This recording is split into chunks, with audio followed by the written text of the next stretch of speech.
ಆಕೆಗಿನ್ನು ಪ್ರಾಯದ ವಯಸ್ಸು. ಆದ್ರೆ ಅಡ್ಡದಾರಿ ಹಿಡಿದವಳು ಹನಿ ಟ್ರ್ಯಾಪ್ ಗ್ಯಾಂಗ್ ಅನ್ನ ಕಟ್ಕೊಂಡಿದ್ಲು. ಬಟ್ಟೆ ಅಂಗಡಿ ಓನರ್ನನ್ನ ಮನೆಗೆ ಕರೆಸಿ 10 ಲಕ್ಷಕ್ಕೆ ಬೇಡಿಕೆಯನ್ನ ಇಟ್ಟವಳ ಮೇಲೆ ಪೊಲೀಸರ ಕಣ್ಣು ಬಿದ್ದಿತ್ತು. ಖಾಕಿ ಎಂಟ್ರಿ ಕೊಡ್ತಿದ್ದಂತೆ ಕೇರಳಗೆ ಹಾರಿದವರು ಲಾಕ್ ಆಗಿದ್ದಾರೆ. ಅಂದಕ್ಕೂ ಹೆಣ್ಣಿಗೂ ಅದೇನೋ ನಂಟು. ಅದರಲ್ಲೂ ಇಳಿಬಿಟ್ಟ ಸೀರೆಯಲ್ಲಿ ಬಂದ್ರಂತೂ ಮಾತೇ ಬರಲ್ಲ ಬಿಡಿ. ಈಗೀಗ ಇಂಥ ಚಿಲಿಪಿಲಿ ಚಿಟ್ಟೆಯರು ಗಲ್ಲಿ ಗಲ್ಲಿಯಲ್ಲೂ ಇದ್ದಾರೆ. ಒಮ್ಮೆ ಸೆರಗು ಜಾರಿದ್ರೆ ಸಾಕು, ಅದೆಷ್ಟೋ ಹುಡುಗರ ಹೃದಯವೇ ಜಾರಿ ಹೋದಂತಾಗುತ್ತೆ. ಕಡು ಬೇಸಿಗೆಯಲ್ಲೂ ಮುಂಗಾರಿನ ಮಿಂಚು ಶುರುವಾದಂತಾಗುತ್ತೆ. ಈ ಕೋಲ್ ಮಿಂಚಿನ ಕುವರಿಯ ನಡು ತೋರಿಸೋ ನವರಂಗಿ ಆಟಕ್ಕೆ ಅದೆಷ್ಟೋ ಮಂದಿ ಕ್ಲೀನ್ ಬೋಲ್ಡ್ ಆಗಿ ಹೋಗಿದ್ರು. ಕಣ್ಕುಕ್ಕೋ ಸೀರೆ ಉಟ್ಕೊಂಡು ಕಣ್ಣಲ್ಲೇ ಆಮಂತ್ರಣ ಕೊಡ್ತಿದ್ದವಳು ಮೈಸೂರಿನ ಬಟ್ಟೆ ವ್ಯಾಪಾರಿಗೆ ಚಳಿಗಾಲದಲ್ಲೇ ಬೆವರಿಳಿಸಿದ್ಲು. ಪೊಲೀಸಪ್ಪನ ಜೊತೆ ಸೇರ್ಕೊಂಡು ಹನಿ ಟ್ರ್ಯಾಪ್ ಗ್ಯಾಂಗ್ ಕಟ್ಟಿದವಳು. ಕಳೆದೊಂದು ತಿಂಗಳಿಂದ ಪೊಲೀಸರ ಕೈಗೆ ಸಿಗದೆ ಕಣ್ಣಾಮುಚ್ಚಾಲೆ ಆಡ್ತಿದ್ರು. ಮೈಸೂರಿಂದ ಕೇರಳಕ್ಕೆ ಹಾರಿದವಳನ್ನ ಖಾಕಿ ಪಡೆ ಹೆಡೆಮುರಿ ಕಟ್ಟಿದೆ.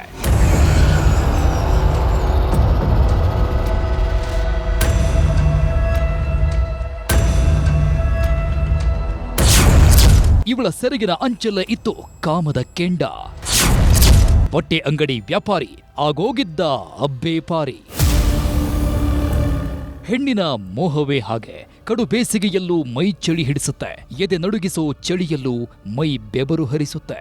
ಇವಳು ಕೂಡ ಇಂಥ ಕಾಮದ ಕಿಡಿ ಹೊತ್ತಿಸೋದ್ರಲ್ಲಿ ಎಕ್ಸ್ಪರ್ಟ್. ಒಳ್ಳೆ ಕಾಸಿರೋ ಗಿರಾಕಿಗಳು ಸಿಕ್ರಂತೂ ಮುಗಿದೇ ಹೋಯ್ತು. ಮಾತಿನಲ್ಲೇ ಮಧುಮಾಸ ತೋರಿಸ್ತಿದ್ದವಳು ಕಣ್ಣಂಚಲ್ಲೇ ಕಾಮನ ಬಿಲ್ಲು ಮೂಡಿಸ್ತಿದ್ಲು. ಈಕೆ ಹೆಸರು ಕವನ ಅಂತ. ಮೈಸೂರಿನ ಪಿರಿಯಾಪಟ್ಟಣ ನಿವಾಸಿ. ಇಷ್ಟು ಚಿಕ್ಕ ವಯಸ್ಸಿಗೆ ಅದ್ಯಾಕೆ ಇಂಥ ಅಡ್ಡದಾರಿ ಹಿಡಿದ್ಲೋ ಆ ದೇವ್ರೇ ಬಲ್ಲ. ನೋಡೋದಕ್ಕೆ ಆವ್ರೇಜ್ ಬ್ಯೂಟಿ ಅಂತಾನೋ ಅಥವಾ ಕೈ ತುಂಬ ಕಾಸು ಮಾಡಬೇಕು ಅನ್ನೋ ಹುಚ್ಚೋ ಗೊತ್ತಿಲ್ಲ. ಹನಿ ಟ್ರ್ಯಾಪ್ ಗ್ಯಾಂಗ್ ಕಟ್ಕೊಂಡು ಕಂಡೋರ ಮೈಬಿಸಿ ಏರಿಸ್ತಿದ್ಲು. ಯಾರಿಲ್ಲ ಮನೆಗೆ ಬಾ ಅಂತ ಕರೆಸ್ಕೊಂಡು ಸಿಂಗಲ್ ಪೀಸ್ ಬಟ್ಟೆಯಲ್ಲಿ ಬೆತ್ತಲೆ ಮಾಡಿ ಕಳಿಸ್ತಿದ್ಲು.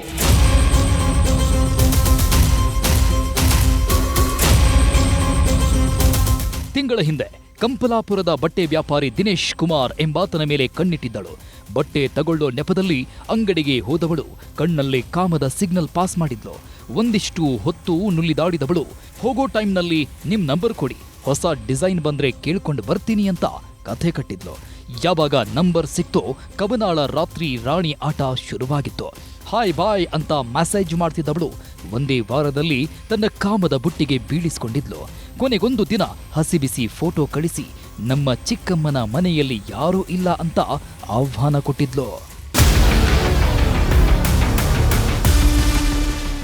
ರೊಟ್ಟಿನೇ ತುಪ್ಪಕ್ಕೆ ಬಿದ್ರೂ, ತುಪ್ಪನೇ ರೊಟ್ಟಿಗೆ ಬಿದ್ರೂ ತಿನ್ನೋರಿಗೆ ಹಬ್ಬ.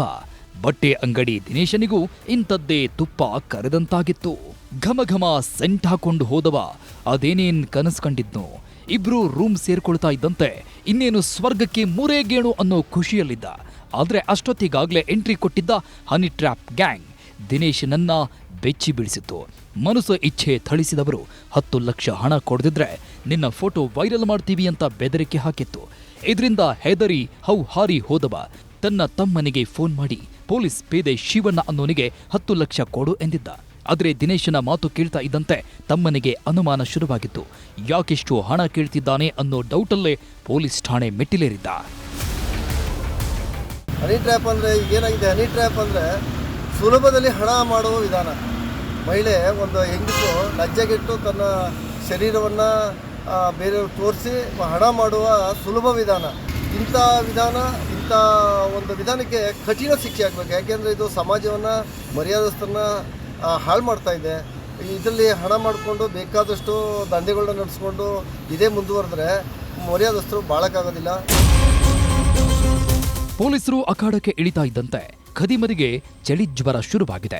ಎಲ್ಲಿ ತಗಲಾಕೊಳ್ತೀವೋ ಅನ್ನೋ ಭಯದಲ್ಲಿ ಮಧ್ಯರಾತ್ರಿ 1 ಗಂಟೆ ಸುಮಾರಿಗೆ ದಿನೇಶನನ್ನ ಬಿಟ್ಟು ಎಸ್ಕೇಪ್ ಆಗಿದ್ರು.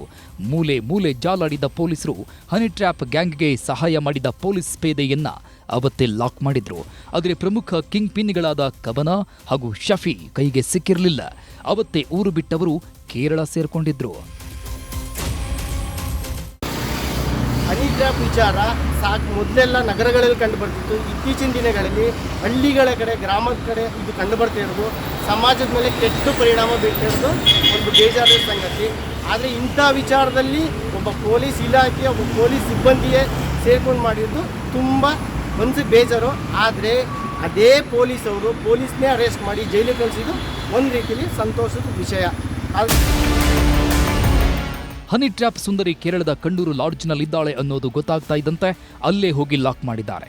ಕವನ ಜೊತೆಗೆ ಆಕೆಯ ಪಾರ್ಟ್ನರ್ ಶಫಿಯನ್ನು ಲಾಕ್ ಮಾಡಿದ್ದಾರೆ. ಒಟ್ನಲ್ಲಿ ಹಣ ಮಾಡೋದಕ್ಕೆ ಅಂತ ಅಡ್ಡದಾರಿ ಹಿಡಿದವಳು ಕಂಬಿ ಹಿಂದೆ ಸೇರಿತು. ಹುಡುಗಿ ಕರೆದ್ಲು ಅಂತ ಹೋದವ ಕನಸಲ್ಲೂ ಬೆಚ್ಚಿ ಬೀಳುತ್ತಿದ್ದಾನೆ. ಕ್ಯಾಮರಾ ಪರ್ಸನ್ ರಾಹುಲ್ ಜೊತೆ ಆನಂದ್ KS, ನ್ಯೂಸ್ 18 ಮೈಸೂರು.